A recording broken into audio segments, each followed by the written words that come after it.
Okay, in the second video, we got through the game. We got through where to find information, and we just got started on parts. And so I'm going to scroll down here really quickly. Again, my name is Chris, and this is the Caledonia Vex Robotics program for the middle school and high school.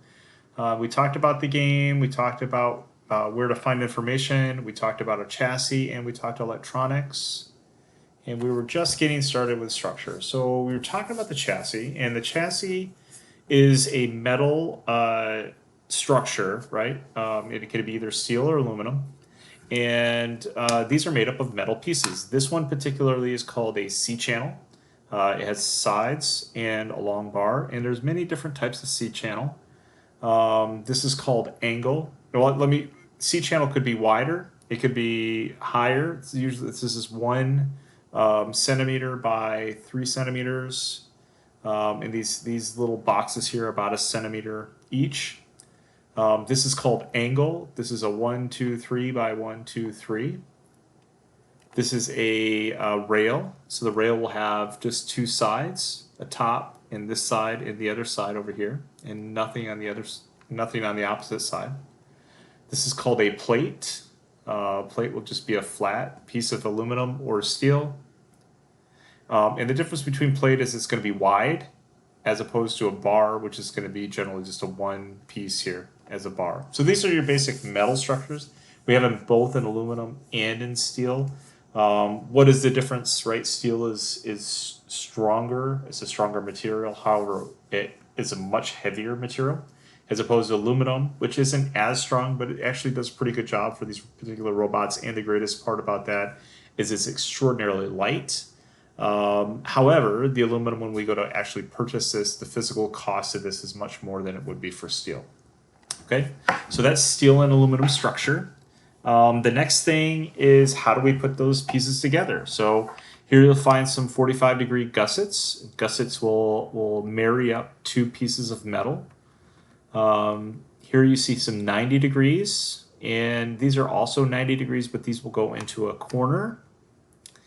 You'll see these are multi-angle gussets, and these could you could support two pieces of metal by a different angle, any different angle. And then what you'll see here are couplers. So this will be in the middle of two maybe C-channel pieces, and you could use nuts and bolts to connect in between them. So far we've talked about metal. We've talked about how to join those pieces of metal together if we want them longer or to connect it. And we talked about how to use the gussets and the couplers. Here's another coupler that we can do for angle. So angle, two pieces of angle coming together. You can use a smaller piece of angle like this. And students find that you can use these in many, many different ways. And again, the reason I'm going through this is just so that you can identify what it is and maybe identify the use that you could use for it. And here's a great one. This particular coupler is pretty strong, and this allows you to fix generally a tall piece of metal to your chassis. So if you want a piece of metal coming 90 degrees up off your chassis, these are great ways to use this particular coupler. Okay. And next, so how do we bolt these together? Right. So here's your typical screws. These are size 8 by 32 thread. That means 32 threads here per inch, and they come in lengths of quarter, 3/8, half inch, 5/8, 3/4, etc., all the way up to 2 inches. And I want to caution you as you're using these, right? So if you just have two pieces of metal that you have to connect, it doesn't make any sense to use a 2-inch long screw, right? That means you got to put a nut on it, and you got to put the nut all the way up to here. What I would recommend is you're using these screws, these bolts, throughout the year. Find the length that you need. That way you're not wasting it and it's not in the way of something, right? You don't want to use something like this if you only need to put something when you would only need this length.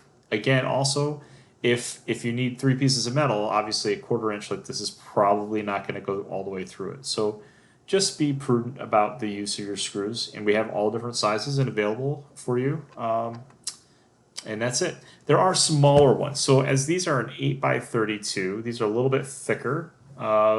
These are a 6 by 32. So they have the same thread, but these are used for motors. They were used for the older motors before the V5 electronics came out. They're still out there. You'll see them, and sometimes you'll go like, "What are these really thin screws for, bolts for?" And I want to tell you, these were used for the old motors. You're probably not going to use these anymore unless there's a sensor or something that might need them. But typically, these came in a 1/4 inch length and a 1/2 inch length, and you'll see these. But more than likely, at this point, you probably ignore them. Here's some other ones. These have a locking nylon or nylock on them. I want to caution you to using this. Although they're very good to use one time, it's very difficult to get these apart from the nuts, the KEPS nuts. And if you have to make quick changes in the middle of a game, or they're going to be very difficult to get apart. So I caution you not to use those. I don't think that we have any in the facility, but if you do see them, please only know that you're going to use them once, and after that it's going to be almost impossible to get them apart.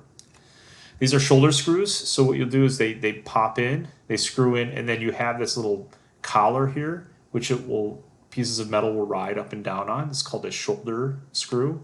This is a thumb screw, so that's actually a really great way to use your fingers to hand tighten. You'll see these. And at the end of all these screws, there's Allen wrenches, right? So you use an Allen wrench set. This is a 3x32 size Allen wrench, and this is a 5/64 Allen wrench. These wrenches here are used to hold the nuts that affix to it that I'll show you here in a second. And they usually come as a kit of 2 of each in a small bag. And there's even a better way to use these Allen wrenches. I mean, these are sometimes easy to use, and they get in some really great places. But here's a performance nut driver set, and you'll see many different types of 3x32 and 5/64. The 5/64 are a little bit thinner. Those are usually used for those thinner 6x32 screws. And then you'll see the ball at the end of these. These are great for using at an angle. And once you start using these, you'll understand how to use it and what they're used for. But this is called a performance driver set. And this is the KEPS nut. So this nut goes onto the screw, and it has this little castle looking thing around it, and it holds tight. So when you screw them together, it bends this together and holds fast to it. It's called a KEPS nut, KEPS nut. There's something else called a nylock. This has a piece of nylon that goes in here, and they're just like that nylon that I was talking about on the screws. But once you put these on, they are almost impossible to get off. And I'll tell you, with stripped so many screws trying to use these things, I would highly recommend that you don't use them. You'll see them in the shop, but please don't use them unless you know that for sure you're never going to pull 2 things apart again. But this is called a nylock. And then you just see the nut. Now the difference between this one and the KEPS nut, obviously, is this one could back off very easily. We don't really use these. 99% of everything that you're going to use is on a KEPS nut. And this is the nut that goes onto those screws right here. So you use mostly these screws and mostly these KEPS nut. All right. And let's see, these are wrenches. These are the wrenches that you're going to use to hold the nuts when you're turning on the screws. And these work really good. They have 2 sizes, one for large and one for small. And these small were used for other things. The small ones are used for standoffs, which we'll talk about in a second. These are used for the nuts, the bigger size. Oh, here's the standoffs. There you go. So these standoffs are the same size as these little ones right here. So if you have to tighten a standoff, and what is a standoff? A standoff provides space, right, in between 2 different pieces of metal, maybe, or 2 different places. It's a spacer, basically. What is a metal spacer, and these are called standoffs. And you'll see these at different lengths in the shop. They're very useful. And so let's get into motion. So we have wheels that go along with your chassis, and there's many different types of wheels. And this one particularly is a 3 1/4 traction wheel. This is called an omni wheel. So not only does it go around counterclockwise and counterclockwise, it will go side to side because these wheels will roll. You will see 2 different sizes, a 3 1/4 and a 4 inch. I believe this is the 4 inch. Oh, that's the 4 inch, and this is a 3 1/4. And you'll see the difference when you go into it. But 3 1/4 means the diameter of the wheel is 3 1/4, and the diameter of this wheel is 4 inches. And then here's some 2 3/4 just rubber rollers. These are really great for wheels if you need them. Most people prefer the Omni wheels, Omni, O-M-N-I. Here's some other traction wheels. This is a 4-inch, and then we have some really large ones. These are 5-inch wheels, and all of these will be in the shop. Depending on how you want to use it and when you want to use it, they'll be available too. And how they fit is these little rubber pieces pop off, and you can change them if you wanted to. So these particular ones have a non-traction part to it, rubber grip. And so it would look like this if you were just to replace the inner part of this. They literally are the same, yeah, and just the rubber on the outside.